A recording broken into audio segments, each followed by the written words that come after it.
La visite officielle de Sa Majesté Mohamed V dans le sud du pays ne constitue qu'un des aspects les plus récents de la souveraineté marocaine sur la Mauritanie.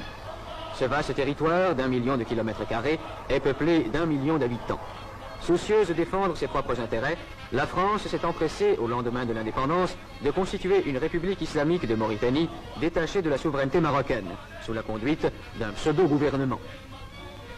Les Mauritaniens, conscients du véritable intérêt de la Mauritanie, se trouvent actuellement à Rabat ou à Dakar, ne pouvant pratiquement rentrer chez eux sous peine d'être mis en état d'arrestation.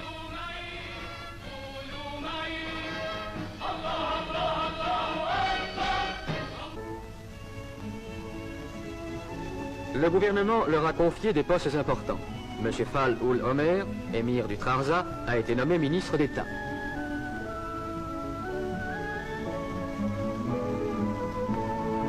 Une importante délégation mauritanienne ira défendre devant l'ONU la thèse marocaine.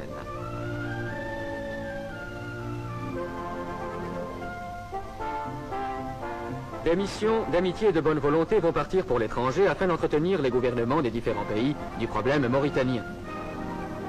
M. Alal El-Fassi, président du parti de l'Istiklal, parcourra l'Asie. La délégation, présidée par M. Abdelkbir El-Fassi, ambassadeur du Maroc en Allemagne fédérale, visitera tous les pays d'Afrique équatoriale et occidentale. M. Balafrège, ancien président du Conseil, se rendra en Europe. M. Abdelkhalek Torres, ministre de la Justice, se rendra en Amérique du Sud et en Amérique centrale.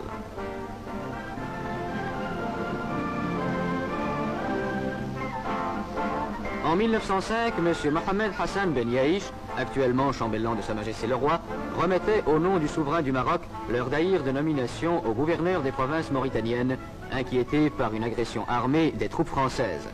D'autres témoins vivants subsistent.